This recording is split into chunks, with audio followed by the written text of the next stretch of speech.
Have you ever heard of the story of Jack the Ripper? Even if you have, there is still lurking truth that you might find in today's video. Sit tight and let's delve into the full story. Are you ready? Chapter 1. Whitechapel, a City in Shadows. London, 1888. The richest city in the world, and yet, hidden behind its grand palaces and glittering halls, there existed another London. A darker London.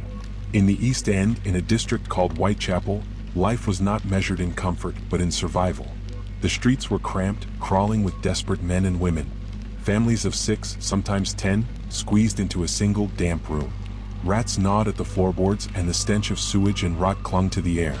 The fog, that infamous London fog, mixed with coal smoke and sweat, turning every corner into a gray shadow. At night, the gas lamps flickered weakly, their glow swallowed by the darkness. The alleys were narrow, twisting, and often led nowhere, dead ends where danger waited. In these streets, crime was as common as hunger. Thieves prowled, gangs extorted, and in the shadows, women sold what little they had left, their bodies. Whitechapel was filled with lodging houses, cheap, grim places where a bed might cost just a few pennies. But for many, even that was too much. The unlucky slept in doorways, on cold cobblestones, or in the gutters. The city had pushed them here to its very edge, forgotten, discarded, invisible. And it was here, in these shadowed streets, that a killer would soon emerge. But before his name became legend, there were lives. Real women. Women with laughter, with pain, with stories of survival etched into their weary faces. Mary Ann Nichols, known as Polly. She was 43, a mother of 5. She once had a husband, a home, a family. But drink, poverty, and circumstance drove her into the streets. She smiled often, even when life had broken her down. To her friends, she was kind, gentle. A woman who still clung to dignity even in despair. Annie Chapman, 47 years old. Once married, once stable. But when her marriage collapsed, so too did her world. She found herself drifting, struggling to find work, leaning on alcohol when the hunger grew too strong. To some, she was just another face in Whitechapel's crowd. But she was a sister, a mother, a woman who still carried memories of better days. Elizabeth Stride. Born in Sweden, she had dreams of a better life in England. She was known as Long Liz. She worked as a cleaner, a prostitute, anything to survive. People remembered her quick smile, her resilience. She wasn't just another victim in waiting. She was a woman who fought every single day against the tide of poverty. Catherine Eddowes. At 46, she was a storyteller. Friends described her as lively, full of humor, someone who could make others laugh even when they were starving. But she too had fallen into hardship. Nights often found her wandering, penniless, in search of shelter. And finally, Mary Jane Kelly. The youngest, only 25. Strikingly beautiful, with auburn hair and a soft Irish accent.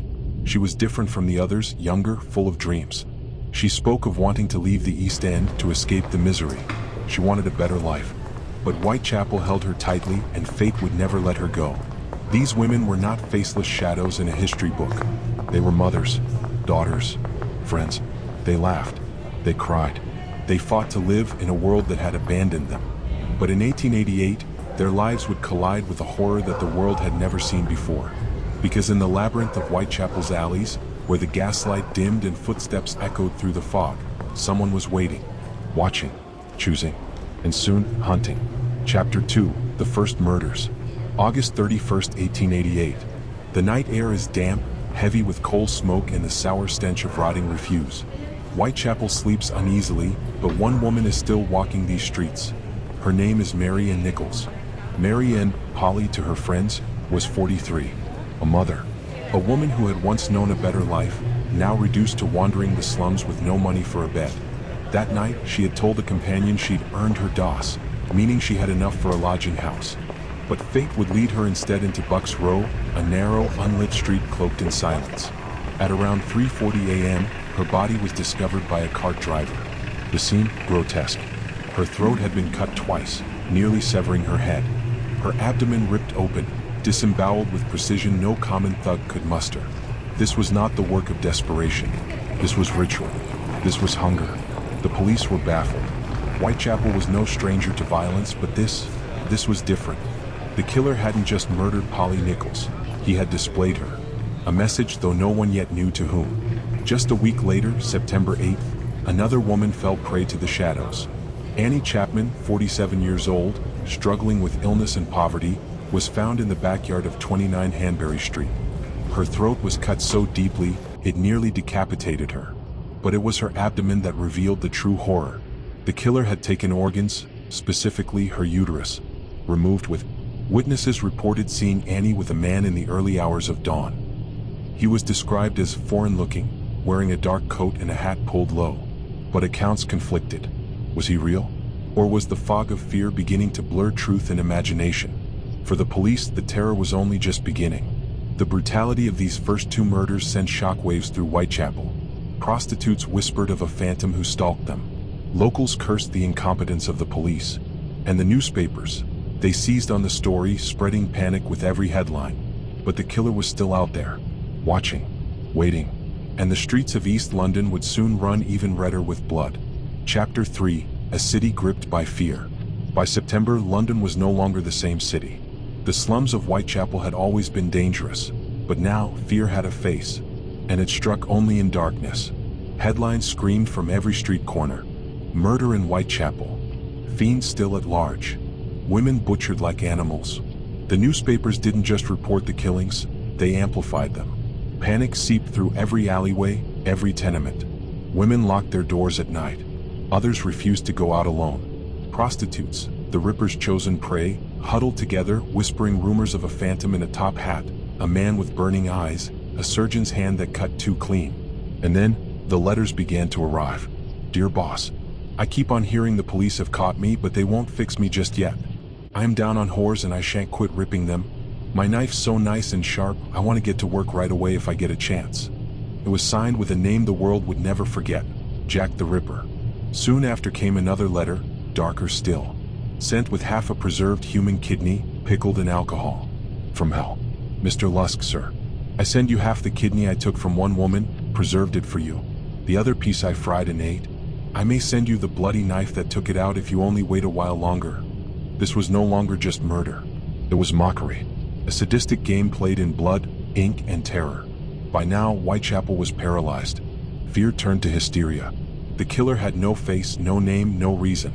But he had a voice that taunted, a voice that claimed his own legend. And as the city trembled, Jack prepared to strike again. Chapter 4: The Canonical Five. The murders that terrorized Whitechapel would come to be known as the work of Jack the Ripper. But behind the headlines, behind the horror, were 5 women. 5 lives. 5 stories that ended in blood. Mary Ann Nichols, August 31st, 1888. Mary Ann Nichols, known as Polly. A woman of 43. The daughter, the wife, the mother, turned to the streets when poverty gave her no choice. That night, she was last seen on Whitechapel Road, telling a friend she'd earned her DOS money, just enough for a bed. But she chose one more client instead. Hours later, at 3:40 a.m., her body was found. Throat slashed twice. Abdomen ripped open. The Ripper's mark left plain on the cobblestones. Annie Chapman, September 8, 1888. Next came Annie Chapman, age 47. Sickly, frail, but still fighting to survive. She spent her last evening outside a lodging house, begging for money. By dawn, she was spotted speaking to a man, dark hair, foreign-looking, carrying a small parcel wrapped in paper. At Hanbury Street she was found. Throat cut, stomach slashed, intestines thrown over her shoulder. And, in a chilling escalation, her uterus was removed. This was no random killing. This was surgical. Elizabeth Stride, September 30th, 1888. On the night of September 29th, Elizabeth Stride, long Liz, walked the darkened streets of Berner Street. She was different from the others. Known to clean lodging houses, she'd often tried to rebuild her life. Witnesses saw her with a man in a peaked cap. Minutes later, in Dudfield's yard, she was discovered. Throat cut, but no further mutilation. Was the Ripper interrupted? Or had he chosen to leave her that way? Either way, he wasn't finished that night. Catherine Eddowes, September 30th, 1888. Less than an hour later, he struck again. Catherine Eddowes, 46 years old. That night, arrested for drunkenness, then released near midnight. She walked into Mitre Square and into history. Her body was found minutes later. Throat cut, face slashed, left kidney removed, part of her ear hacked away. The Ripper's rage unleashed without restraint. This night would be remembered as the double event. London reeled, but worse was yet to come. Mary Jane Kelly, November 9, 1888. The last of the canonical five, Mary Jane Kelly. Just 25 years old. Younger, prettier, and unlike the others, she lived in a room of her own at Miller's Court. On the morning of November 9th, her landlord's collector came knocking for rent. What he found inside would scar even the most hardened detectives. Mary Jane Kelly's body was unrecognizable. Throat cut to the spine. Organs scattered across the bed. Her face destroyed. The Ripper's final known act of savagery. A crescendo of horror. 5 women. 5 lives ended in terror. Each one forgotten by society and life, yet immortalized in death. Together they would be called the Canonical Five. Chapter 6. The Investigation. Sound design.